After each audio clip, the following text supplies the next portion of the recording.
सभी स्नेहीजनों एवं सुधी साधकों को सादर वंदे। जय श्री कृष्ण। श्रीमद् भगवद गीता अध्याय 6 आत्म संयम योग, जिसे ध्यान योग भी कहा जाता है, और आज का श्लोक है श्लोक संख्या 29। आइए इसका पठन वाचन करें और फिर इसके बहुत सुंदर लेकिन गूढ़ भाव का सार और भाव जानने का, समझने का और फिर उसको ग्रहण करने का भी हम प्रयास करते हैं। सबसे पहले इसका पठन वाचन करते हैं। सर्वभूतस्थमात्मानं सर्वभूतानि चात्मनि ईक्षते योगयुक्तात्मा सर्वत्र समदर्शनः। पिछले श्लोक में 28वें श्लोक में भगवान ने कहा था कि वह पाप रहित योगी इस प्रकार निरंतर आत्मा को परमात्मा में लगाता हुआ सुखपूर्वक परब्रह्म परमात्मा की प्राप्ति रूपी अनंत आनंद का अनुभव करता है।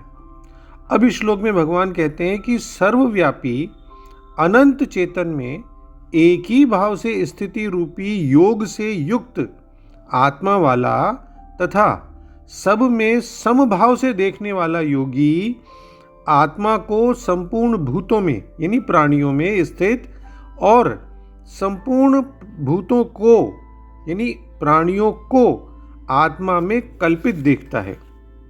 यानी the yogi who is united in identity with the all pervading infinite consciousness, whose vision everywhere is even, beholds the self existing in all beings and all beings as assumed in the self।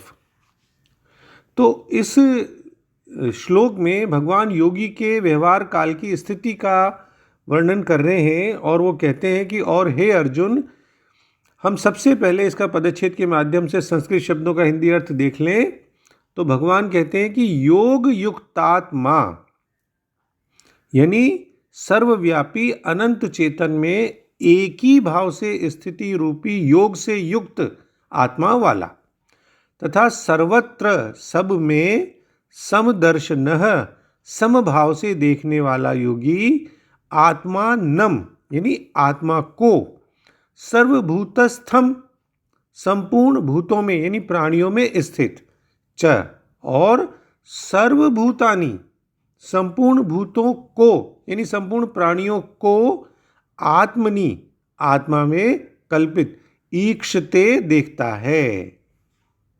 तो सबसे पहले हम आदि शंकराचार्य जी के शब्दों में इसका भाव देखने और समझने का प्रयास करते हैं कि सारे संसार से जो विमुख हो चुका है और ब्रह्म के साथ जो एकता रखता है, ऐसा योगी जो है उसको उस योग का क्या फल किस प्रकार से मिलता है, कैसा होता है उसमें, वो दिखलाया जाता है इस वाले श्लोक में कि समाहित अंतःकरण से युक्त यानी जिसका अंतःकरण पूरी तरह से भगवान में लीन है, उस चेतन सत्ता में, और सब जगह समदृष्टि वाला योगी जो सब एक ही समान भाव से सब में दृष्टि रखता है।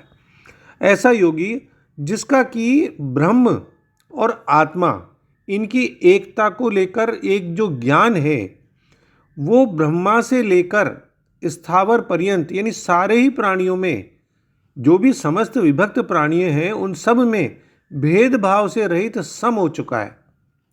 जो इस प्रकार ब्रह्म और आत्मा की एकता का ज्ञान रखता है वो सभी विभक्त प्राणियों में भेदभाव से रहित और सम हो चुका है।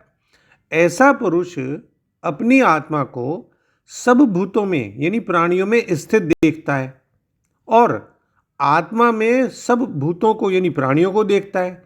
मतलब ब्रह्मा से लेकर स्थावर पर्यंत समस्त प्राणियों को आत्मा में एकता को प्राप्त हुए देखता है, यानी सब आत्मा में एकता को प्राप्त हुए। इसको और अभी समझने का प्रयास करते हैं।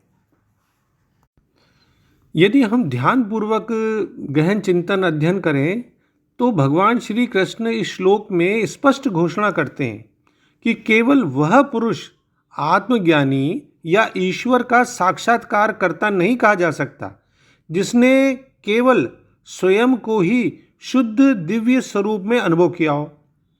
वह पुरुष जिसने कि सारे प्राणियों में विराजमान एक ही आत्म तत्व के दर्शन किए हों, वही आत्मज्ञानी कहा जाएगा।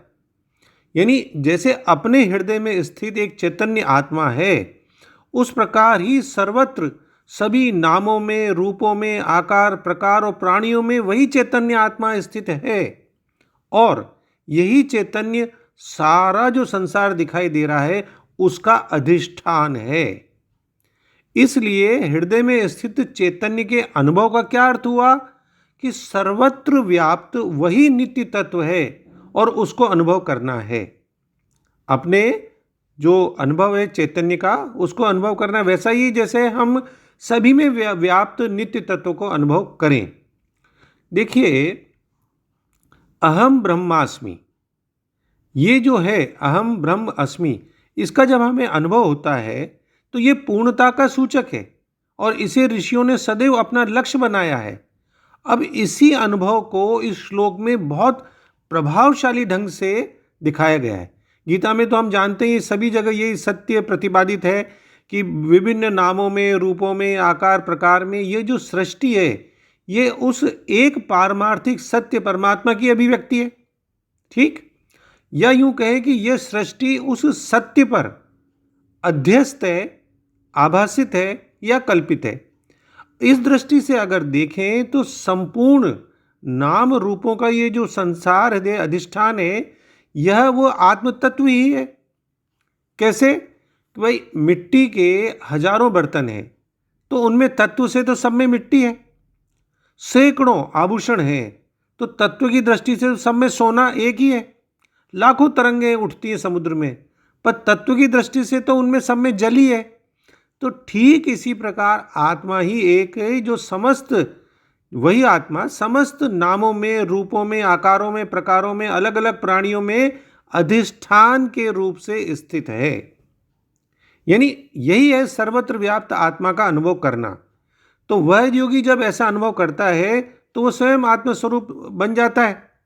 अगर सुनार की दृष्टि से सोचिए आप कि उसके सामने दर्जनों प्रकार के आभूषण रखे हैं, आप बेचने जा रहे हैं उन आभूषणों को, वो आभूषणों पर नजर नहीं रखता, उसमें कितना सोना है, क्या है, उस तत्व पर उसकी दृष्टि रहती है। ठीक उसी प्रकार आत्मदृष्टि से ऐसा योगी देखता है कि सभी में आत्मा ही विद्यमान है और उससे भिन्न कोई वस्तु नहीं है। अगर इस ज्ञान को कोई समझ लेता है तो फिर इस श्लोक का अर्थ स्पष्ट हो जाता है। यानी अनेकता में एकता, एक सत्य का दर्शन कर लिया, वही तो आत्मज्ञानी पुरुष है। और फिर वो सर्वत्र समदृष्टि रखेगा। फिर ब्राह्मण हो, गाय हो, हाथी हो, श्वान हो या चांडाल हो, सभी को फिर समान दृष्टि से वो देखता है। दूसरे शब्दों में कहें तो वास्तविक योगी समस्त जीवों में मुझको तथा मुझ में समस्त जीवों को देखता है। निस्संदेह स्वरूप सिद्ध व्यक्ति मुझ परमेश्वर को ही सर्वत्र देखता है, जैसा कि स्वामी श्रील प्रभुपाद जी लिखते हैं। और आत्मा तो परमात्मा का ही अंश है, तो परमात्मा ही सभी में स्थित भी है। स्मृति में इसकी पुष्टि हुई है। आत्तत्वाच्च मातृत्वाच्च, आत्मा ही परमोहरि ही। भगवान सभी प्राणियों का स्रोत होने के कारण माता और पालनकर्ता के समान है। तब ये भाव हमें समझ में आ जाता है कि सब जगह अपने स्वरूप को देखने वाला और योग से युक्त अंतःकरण वाला योगी अपने स्वरूप को संपूर्ण प्राणियों में स्थित देखता है और संपूर्ण प्राणियों को अपने स्वरूप में देखता है।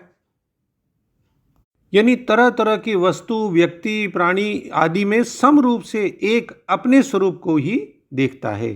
फिर आता है योग युक्तात्मा, मतलब योग का अभ्यास करते करते उस योगी का अंतःकरण अपने स्वरूप में तल्लीन जिसका हो गया है, वो हो गए योग से युक्त, योग युक्तात्मा। और सर्वभूतस्थमात्मानम, संपूर्ण प्राणियों में अपनी आत्मा को, अपने उसी सत्य स्वरूप को स्थित देखता है। जैसे साधारण प्राणी अपने सारे शरीर में अपने आप को ही तो देखता है, सभी अंगों में, अवयवों में, कि मैं ही तो सभी जगह हूं ना, यही तो मेरा पाँव है, मेरा हाथ है, मेरा पैर है। ऐसे समदर्शी पुरुष सब प्राणियों में अपने स्वरूप को स्थित देखता है। और फिर आता है सर्वभूतानि च आत्मनि, संपूर्ण प्राणियों को अपने अंतर्गत देखता है, उसी आत्मा के में देखता है। यानी उसको जो कुछ दिखता है वह सब अपना स्वरूप ही दिखता है।